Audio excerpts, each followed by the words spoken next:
ನಮಸ್ಕಾರ ಗುರು. ಇವತ್ತು ದಿನ 4.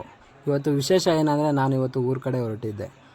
ಹಾಗಾಗಿ ಊಟ ಮಾಡಲಿಲ್ಲ, ಏನೂ ಇಲ್ಲ. ಹಾಗೆ ಅಟೆಂಡೆನ್ಸ್ ಹಾಕೋಣದ ಒಂದೇ ನಮ್ಮ ಗುರುಗಳು ಅಟೆಂಡೆನ್ಸ್ ಹಾಕ್ತಾಯಿದ್ರು.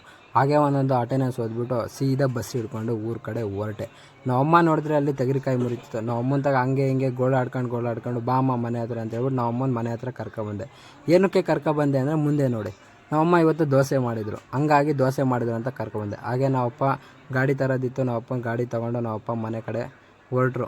ಹಾಗೆ ನಾವಪ್ಪನ ಫಾಲೋ ಮಾಡ್ಕೊಂಡು ನಾನು ಇದ್ಬಿಟ್ಟು ಒಂದು ಸ್ವಲ್ಪ ಗೌರಿಬಿದನೂರು ಕೆಲಸ ಇತ್ತು. ಆದ ಕಾರಣದಿಂದ ನಾನು ಗೌರಿಬಿದನೂರು ಕಡೆ ಬಂದೆ. ಗೌರಿಬಿದನೂರು ನೋಡಿ ರೈಲ್ವೆ ಸ್ಟೇಷನ್, ಇದೇ ರೈಲ್ವೆ ಸ್ಟೇಷನ್. ನಾನು ಒಳಗಡೆ ಹೋಗಲಿಲ್ಲ. ಹಾಗೆ ಒಂದು ಸಿಗ್ನಲ್ ಹತ್ರ ನಿಂತ್ಕೊಂಡಿದ್ದೆ. ಇದು ಪ್ರಕಾಶ ಬಸ್ ಅಂತ ಹೇಳ್ಬಿಟ್ಟು ಮಧುಗಿರಿ, ಶಿರಾ, ಹುಳಿಯಾರ ಕಡೆ ಇರೋರಿಗೆಲ್ಲ ಚೆನ್ನಾಗಿ ಗೊತ್ತಿರುತ್ತೆ, ಹುಡುಗರಿಗೆಲ್ಲ.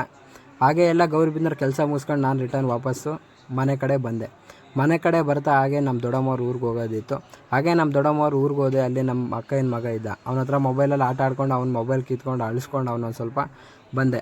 ಹಾಗೆ ಅವನಿಗೊಂದು ಬಾಯಿ ಹೇಳ್ತಾ ಅವನು ಒಂದು ಸ್ವಲ್ಪ ಬೇಜಾರಲ್ಲಿದ್ದ. ಯಾಕಂದರೆ ನಾನು ಹೋಗ್ತಾ ಇದ್ದೀನಿ ಅಂತ ಅಳ್ತಾ ಇದ್ದ.